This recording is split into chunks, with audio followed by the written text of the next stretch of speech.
And Vice Chair Agbaja, we're switching places here. You're up next with House File 918. All right. Thank you, Chair Howard. Thank you, members of the committee. So with House File 918, as we've heard many times, stable housing is a fundamental basic need. We know that too many people are facing the detrimental effects of home housing insecurity. Home ownership is a part of creating more stability for a family. Owning a home addresses the need of safe, secure, and dignified housing. We know it leads to improvements in education, economic stability, and health. Owning a home is one of the ways that families can build generational wealth in this country. So what this bill proposes to do is support home ownership efforts across the state by providing a strong community organization, Build Wealth Minnesota, with resources it needs to expand home ownership across Minnesota. Build Wealth Minnesota has worked with communities of color since at least 2004 to provide educational programs and loan services to families seeking home ownership. The current funding request of $10 million is for a robust and aggressive campaign to close the racial disparity gap in Minnesota. The funds from this grant will be used to leverage current partnerships and supports from banks and other local organizations who work with Build Wealth to help families of color obtain home ownership. The funding would support bringing close to 9,000 families of color into homes within the next 5 to 7 years. And the goal of this program is to help bring down the racial home ownership gap in Minnesota. So I'll move on to my testifiers today. With me is David McGee from Build Wealth, as well as another person from their staff. So we'll start with them. Thank you. First, we have Mr. McGee and then Rochelle Washington.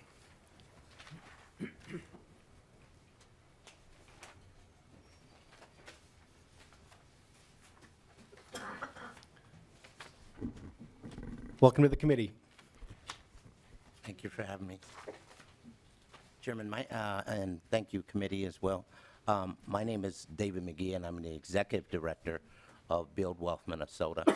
And we have been asking for support of this bill. We have been working to help families get a comprehensive financial education and build wealth, actually, to build wealth. And the number one way of building wealth is through home ownership.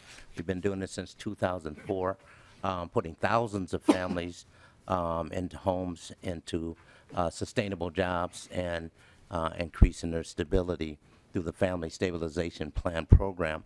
Since 2005, we've been working pretty diligently trying to address the homeownership disparity gap here in the state of Minnesota. I heard Warren Hansen speak a little earlier about the disparity gap being 25% of households that are black are homeowners and 75% are white in the state of Minnesota.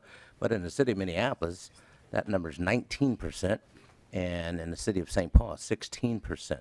And since I've started in 2005 and doing this work, the disparity gap is actually getting wider. And the Twin Cities is one of the worst, has one of the worst disparities in the country, as Minnesota continues to be one of the best states in the world to live in, and the prosperity as well with a lot of families. It's been a challenge. So in 2021, we launched the 9,000 Equities Initiative to help families get into, 9,000 families get into home ownership over the next 7 years of that initiative.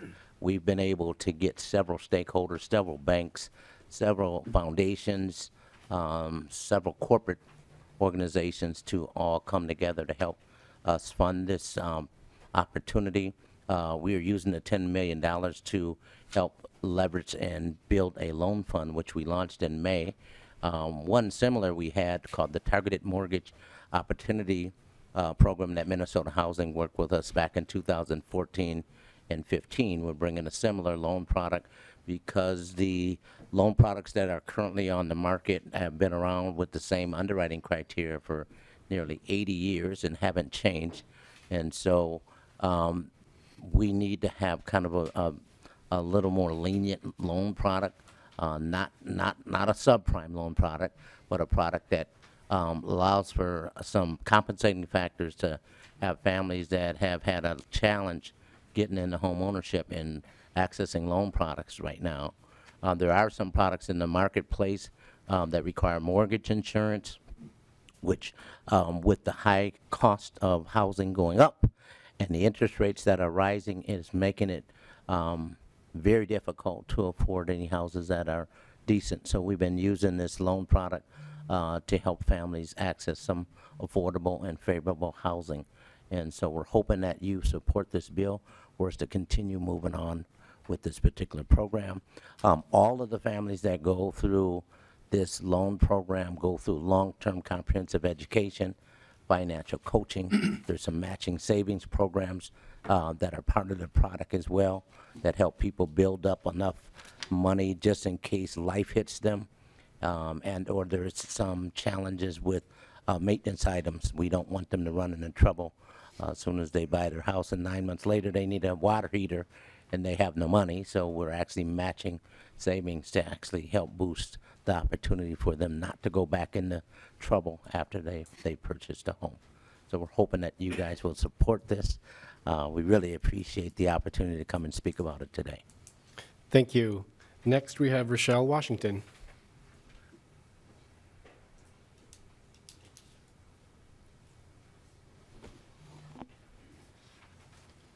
Good afternoon. I don't know why I feel so nervous. I just feel so nervous. You're amongst friends. I don't know. Let me see. Who's buying me dinner? Gonna have to bring some cookies. That would have been nice. So I am Rochelle Washington. I am the first in 4 generations on my mom's side and my dad's side to ever purchase a home. Oh, I don't want to cry.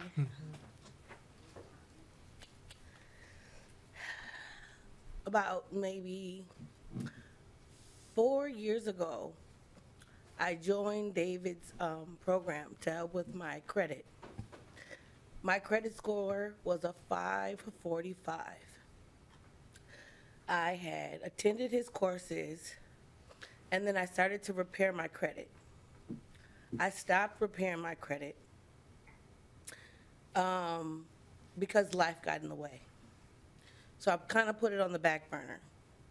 And then last year, I went real heavy, no, 2020, I went really heavy on paying off my credit, paying off things that I own with David and a mentor and a coach that literally walked me step by step. We printed out my credit report. We went line for line for line, what I was gonna say, who I was gonna call, what I was gonna do, how to negotiate, how to talk them down, everything, literally. Like, they literally held my hand, and I needed that to move me to the next phase. I was in the home that I was in for about 14 years. I told my landlord that I didn't want to sign another year lease. He said, no problem. He came to the house. He was like, you can go month to month now. So when you do find a house and you are ready to purchase, you don't have to pay your rent and pay your mortgage. Not 5 days later, after he came to my house and he had this conversation with me and my children, he sent a certified letter in the mail saying I had 30 days to get out. Oh, I was so hurt. So hurt. So I called David, called my coach, like, oh my God, I know I stopped, I slowed down, I need help right now. He gave me 30 days to get out. I was like, I don't know what I'm gonna do. He was like, don't worry about it, Rochelle. Mostly everything you have is cleared up, but we're gonna need at least 3 to 4 months for everything to clear, your credit to build up. Don't worry, we'll figure it out. COVID hit, the moratorium hit. Oh, I ain't got to go nowhere. I'm staying right here until I finish my credit. So that helped, like, that bought me like a whole year, but I didn't need the whole year. It took me about maybe 6 months and then another 8 months to find a house. Oh my God, everybody was outbidding me.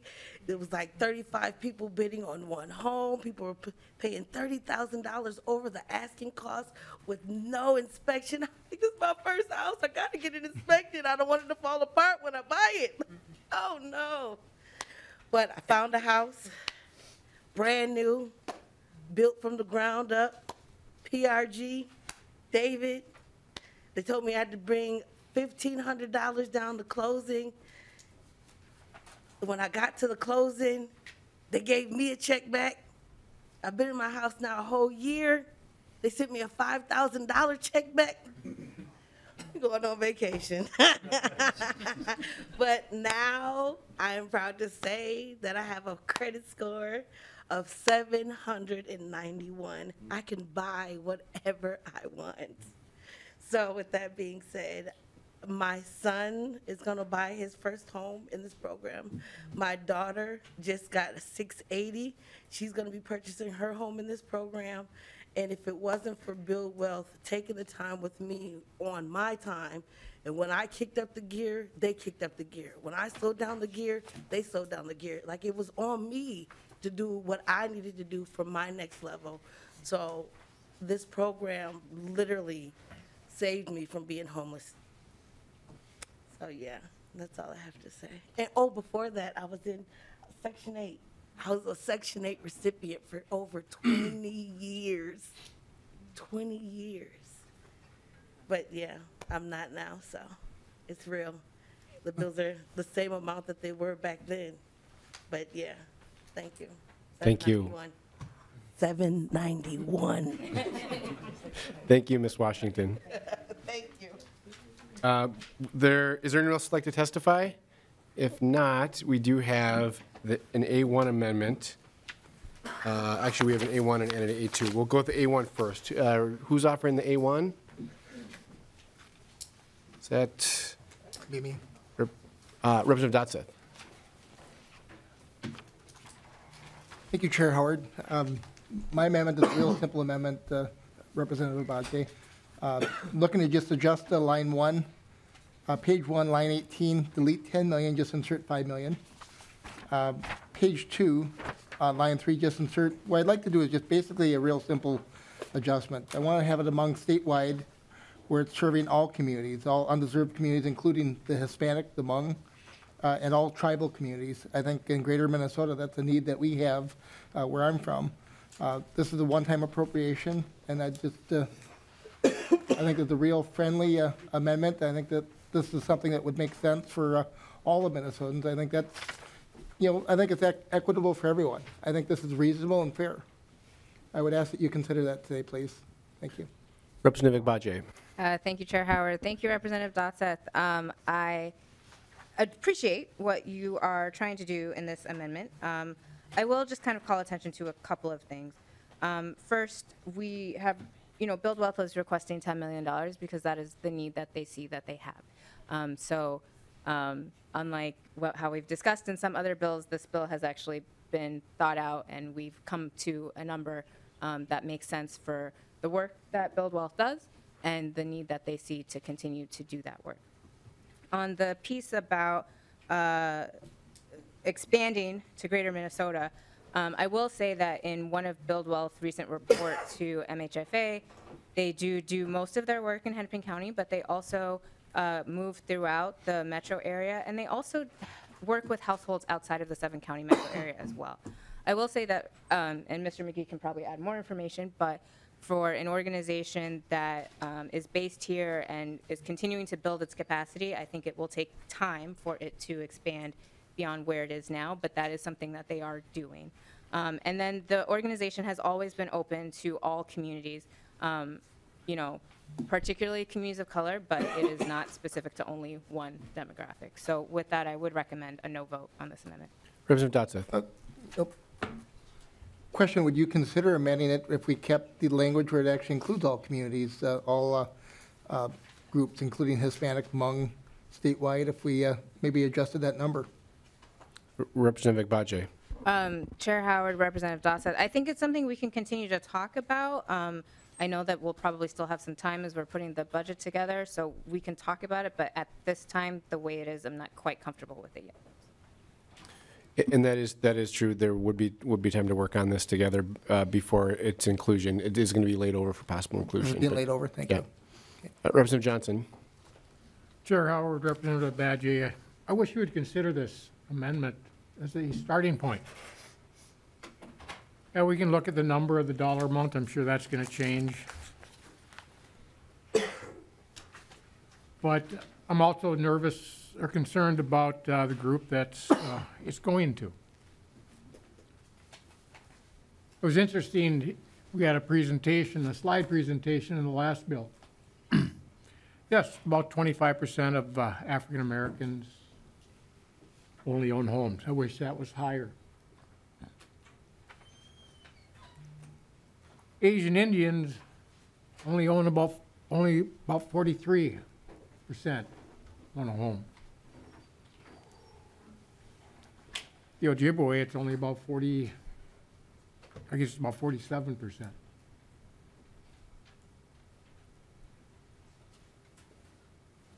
There again, African American, 25%. I wish they were up higher like the others that I said.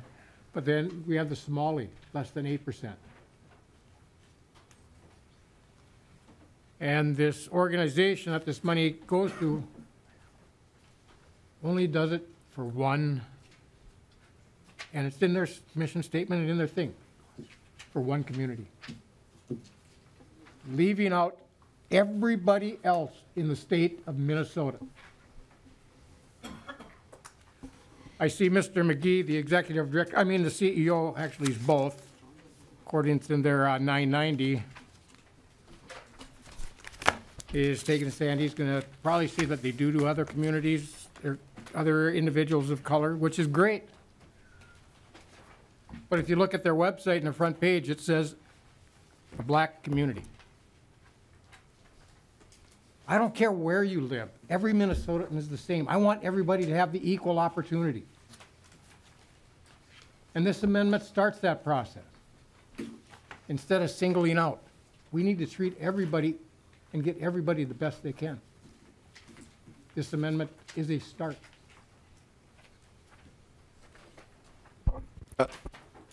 I'm going to ask for a roll call on this amendment because it's puts a place where people are going to have to start thinking about what they're doing. Our governor ran on one Minnesota, one Minnesotan. That means every one of us are equal. Yet this bill is, you can say it's targeted, but it's not equal. We tried to bring in some other groups that are in the same situation, and we were told by the author, no. Like I say, I request a roll call, and I'll see what Representative Badger has to say. Roll call being requested. I'll go to Representative Badger. I just want to make a comment myself. The notion of we want Minnesotans to have an equal access at a home, the dream of home ownership, I just want to highlight that that has not been the experience of this country, and systemic racism has caused these deep racial inequities, and I applaud the bill author and the organization for doing the work to undo some of that harm. But Representative McBadge. Thank you, Chair Howard. I'll actually turn it over to Mr. McGee if he would like to say a few words. Yes, Chairman, I'm not sure which website you looked at. Our website is www.buildwealthmn.org. And as you will see, it says clearly we serve all people from all over the world we've served. It says Caucasian is the first thing that we serve, and we typically serve all people consistently. There's nothing on our website that says that we serve only black people. That would be absolutely incorrect. So I invite everybody to go to the website right now. We can pull it up. And it says clearly that we serve Somali, Caucasian, Panamanian, Russian, Romanian, and the list goes on. And it clearly states that right on the first page of our website. I'm not sure if you have the right website or not, but we serve all people. We'll continue to serve all people. And we've been serving people all over the state. We actually have been the family stabilization program that we started took to Minnesota Housing, which it influenced us to start the this homeowners program that is statewide now, and it's in 25 different areas. There's 25 organizations around the state that are providing the long-term education with the coaching through homeownership capacity. That was a direct influence of Build Wealth's Family Stabilization Plan program to supply this information over the entire state. We are also now serving several communities in Rochester, in Burnsville, in Shakopee, and several other cities around the state, St. Cloud and Duluth. And so we are serving all people. We actually do outreach to about 18 organizations. We are now doing the work in 11 schools and Hennepin Tech. And those groups of folks are not all black people. They're people from all different races and nationalities and creeds. Representative Hassan, we are on the A1 amendment. Yes, Mr. Chair, I'm looking at the bill, and the bill does say that this home ownership opportunities is in underserved communities of color. So I don't know where the specific black community came from, but even if it was written and said black community, when there is a fire in one home, we don't say like, we're gonna wait until everybody else catches a fire and we're gonna put out a fire. We put out that fire. The black community in the state of Minnesota has the worst home ownership rate. So if there's a program that comes through this committee that says we're gonna fund programs that are going to increase the numbers in the black community, I don't understand how that becomes a problem. And just FYI, Somali is ethnicity.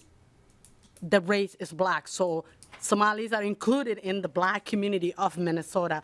But I don't see, this country has a history of creating special programs for people. The GA program, when, after World War II, or World War I, I can't even remember, I can't think that far. But what I'm saying is that, like, I don't understand where the notion that we have a problem with, a program that's going to uplift people from the bottom and going to help them create some wealth. That's my 2 cents. Thank you. Representative Hussein, I do want to mention, we have another 2 bills on the calendar. This is going to be laid over for possible inclusion. We're on the A1 amendment. Representative Hussein. Thank you for bringing this bill forward. I only see in the website underserved community. I haven't seen anything else. And thank you for taking care of the community and educating them and closing that gap for the equity. And thank you, Representative Vacha. Representative Perez Vega. Thank you, Chairman Howard, and thank you to the author and to the community that's here of this great organization that's been a champion in making sure that we have financial literacy in our communities, in all communities. I know there's great work. I was a teen when this organization was founded, and the legacy that it's had in this state, in particular in our communities that are hurting the most. You don't find a way of putting a Band-Aid on it. You find a way of healing these wounds and getting people into that financial literacy, into housing. Gracias. Representative Johnson, then we're going to vote on the A1. I was asked where I got that information. This funding does go to Minnesota, was it the Minnesota Housing, or Build Wealth Minnesota. But if you look at lines, the end of line 1.19 and 1.20, it's for the 9,000 equity funds. And I just Googled 9,000 equity funds, where this information is. And right on the top header, helping black families own a house, which is great, but I think everybody should. We have other communities, or other ethnicities and stuff that need the help too. And I'm concerned that issues that are going down in Minneapolis and St. Paul that have been under DFL control for decades, actually almost a century now, those were the policies that did this. And I'm sorry that it happened.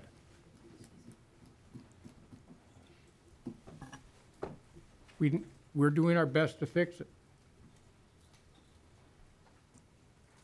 But we all need to work together. And that means helping everyone. and not just singling out a certain person or certain race. We're all in this together. Let's help everybody together, because the issues that you have down there, down here in this area, we have some of the same issues, but it's different people. And it doesn't help them. I want everybody to have an opportunity to own a home, not just a house, a home. Because with that own home comes equity. I brought this up before, and I've been scolded that because somebody enjoyed renting. Yes, if they want to rent, that's fine, but you get your equity in your home. I want everybody to have a home. I see some people shaking their heads. I'm concerned. But it's important that we do things to help people, but we have to help everybody. Everybody is equal. Whether they live in Minneapolis, St. Paul, Roseau, Worthington, Marshall. We need to help everyone the best we can. It's unfortunate that the government has taken over helping people, because it used to be our churches. And our communities helped each other. But that's what happened when government gets involved. Everybody wants everything for nothing. But guess what? It's the taxpayers that are paying for these bills. And we have a big problem with nonprofits or not-for-profits with their hands out at the taxpayer's expense.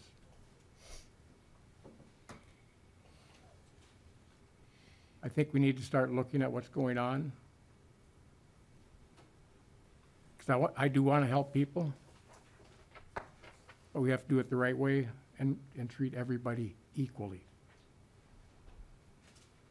And with that, I'll let you continue, Chair Howard. I'm going to call for the A1 amendment. And did you have a roll call, Representative Johnson? Or this is Representative Dotz's amendment? Chair Howard, I'd like to call a roll call, but I'd like to also add, Abajay, I'd like you to know that the intent behind this is nothing ill. I think it was just to make sure that we're all inclusive for everyone. Thank you. Thank you, Representative Dotzeth. Please take the roll on the A1. Chair Howard. Chair votes no. Chair Howard, nay. Vice Chair Gbajé. No. Vice Chair Gbajé, nay. Representative Johnson. Yes. Representative Johnson, aye. Representative Shaw. No. Nay. Representative Dotzeth. Aye. Representative Dotzeth, aye. Representative Hassan. No. Representative Hassan, nay. Representative Hussein. Representative Hussein, nay. Representative Kozlowski. Kozlowski, no. Representative Kozlowski, nay. Representative Myers. Nay. Representative Myers, nay. Representative Nash. No. Representative Nash, nay. Representative Norris. No. Representative Norris, nay. Representative Perez-Vega. Nope. Representative Perez-Vega, nay. Representative Petersburg. Yes. Representative Petersburg, aye. Chair, that concludes roll call with 3 ayes and 10 nays. There is an A2. Who's offering the A2? Anybody? Going once, going twice? Is it yours, Representative Dotzeth, or no? Repeat that again? There's an A2 amendment that was filed. I just don't know if anyone was going to offer it.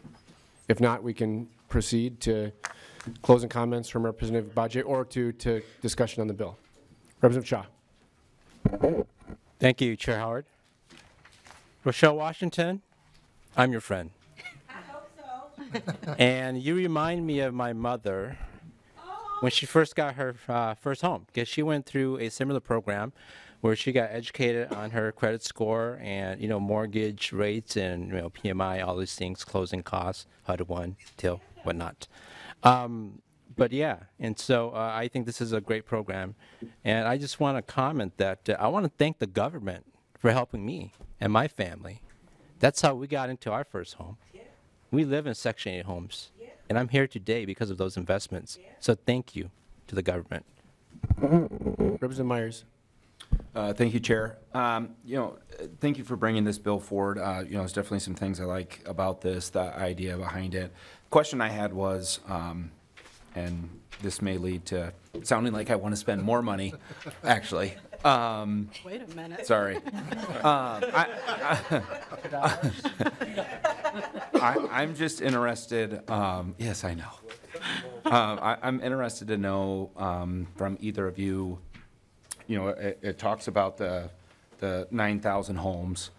You know, what is $10 million going to accomplish? Because, you know, I'm looking at, there's been some individuals served. You know, I'm just trying to look at the breakdown of funds and actually see what that's going to accomplish for you with the 10 million. Mr. McGee? Chairman, the $10 million is being used to leverage a loan fund, and it's being actually aligned with others. So Bremer Bank has agreed to purchase $90 million worth of loans from Build Wealth, so we can actually do the first mortgages with the $10 million and keep reciprocating the fund and actually start earning revenue to be less dependent on the government by earning revenue to pay for our own way as the loan pool continues to progress. And so right now we started out, we're at 5 million. We're hoping to raise another 27 million, and we'll be actually doing loans for probably, you know, 100 to 200 families at a time, selling those loans, reciprocating the pool, earning revenue off of it, and continuing to do loans.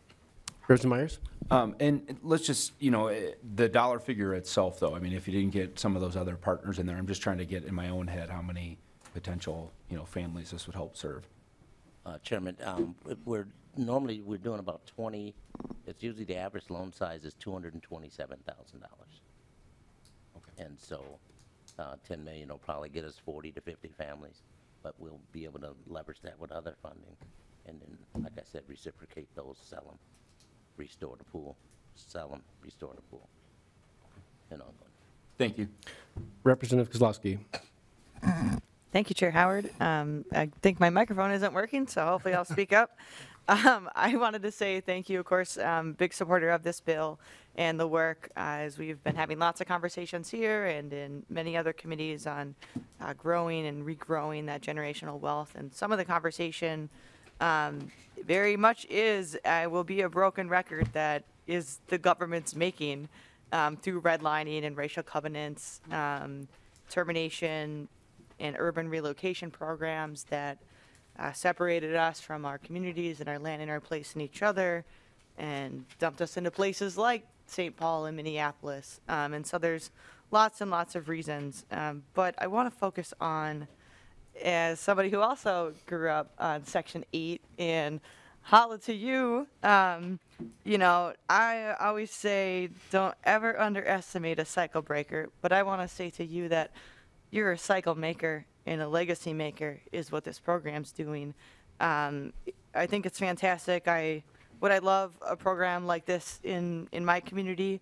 I heard some of it's being supported. I look forward to doing work to be able to support this across the state. But as has been mentioned, it's really important that it is led by and with and for our communities. And so that work cannot be understated that you are doing. And you know, I also want to call out partnerships with our private entities who have also had a hand in doing and how we undo the systems and the housing. And so Bremer Bank has actually a really amazing racial equity plan, and so applaud you in that partnership. And my question is also around the post home buyer class. I think the really magnificent thing about this bill is the matching savings and paired with that long-term support. So could you just share a little bit about what that looks like and how that helps support people and for kind of how long? And then,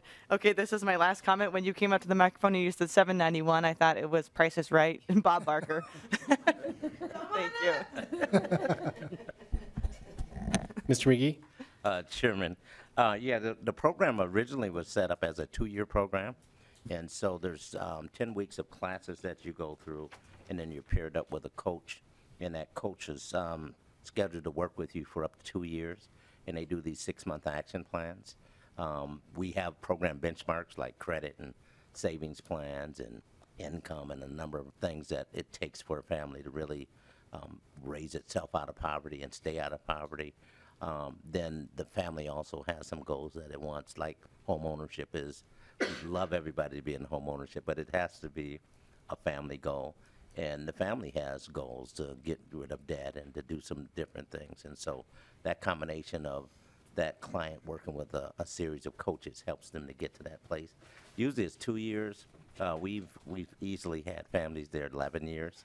As with Ms. Washington had said, life challenges sometimes stops people right in their tracks. We get people sometimes that are on a cliff. They've never saved money before. They self-sabotage, like, wow, they're actually getting ready to buy a house, and it scares them quite a bit. It's scary to come out of a place and all of a sudden you're going to be a homeowner. Especially I have a lot of challenges with men, believe it or not. A lot of men have been through so many challenges of redlining and discrimination and a number of other things that they tend to think they're going to get foreclosed on before they even close. So there's a lot of challenges that are part of this process, and it takes a while. It's hard. Everyone in the room and everyone I've ever coached over the last 20 years, all of us have trauma. All of us have scars that are related to finances. And so dealing with people with financial trauma and family trauma is always tied to finances. And so sometimes it's a long road to get somebody on track, to get stable, to get in a position, especially to do something as big as own a home. Representative Johnson, and then we are going to do one more bill after this. We can go till 3:45. So Representative Johnson. Chair Howard, Representative Badgey, I understand this bill, and Mr. McGee, I want to thank you for the work you do. You do what needs to be done. Thank you. Ms. Washington, congratulations. I am proud that you were able to get your own home. It takes a lot of work. Unfortunately, some of the personal decisions that we make in our life have repercussions. It took me a while before I get my first home because of poor habits and lack of saving. But I want to thank you, Mr. McGee, for the work you do. It's one thing that I've advocated for, is the whole wraparound services. That's what we need. And any bill that goes out towards this, any type of funding for housing issues should include those wraparound services, especially on the homeless side of it. Because without them, they're doomed to failure and repeat what they already did. So again, thank you for the work. The concern I had was it was just one area that would, because it's different across the state. And the program you have, I'm glad you're moving across the state, and I hope you open it up to everybody, because you have the service that we need. So thank you. And you always want to go to the bill author to make a closing statement, so I'll go to Vice Chair Badgey. You can skip me. I skipped you last time. I'm sorry. I will. There's a couple of things I want to say. I will try really hard to keep it brief, but the issue and part of the reason we have programs like this is because the United States government had put out specific policies to keep out people of color, and not just black people, but black people in particular, but people of the Jewish faith, Native Americans, Asians, Latinos, you name it. We are now at a time when we have the opportunity to rectify those harms. And that is what we are doing here. And this bill and this organization actually does work with everyone. But even if they didn't, that would be okay. And so I am grateful that we are having this conversation, Representative Johnson and Representative Dawes. I actually really do want to continue talking with you about this, because I do think it's important that we actually understand what we're saying when we talk about equality, because this country has never been founded to be equal. And we are trying to get there, but part of getting to equality meaning that we are rectifying the specific harms that were done by the United States government. And so I thank you, the committee, for listening to our testifiers and for considering not only this program, but all of the programs that we're doing to ensure that housing actually is a safe, stable, dignified place for every American and every Minnesotan to live. So thank you. Thank you, Vice Chair Agbaje. And I will move that House File 918 be laid over for possible inclusion in an omnibus bill, and with that, the bill is laid over.